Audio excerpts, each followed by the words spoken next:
how to get verified on Roblox. So if you want to get verified in Roblox, there are a few requirements that you will need to meet. So for example, I'm going to go to this page here. How do I qualify for verified badge? Now this is from the original Roblox Help Center. So you will need to have 100,000 followers on at least one major social media platform. So Twitter, Instagram, TikTok, Facebook, or YouTube, or 100 plus monthly listeners on Spotify. You can also qualify for the verified badge if you are part of the Video Stars program.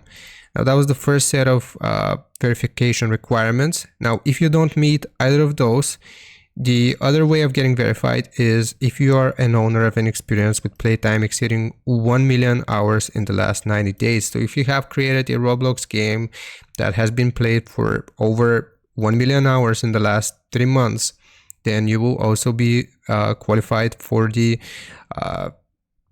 verification badge.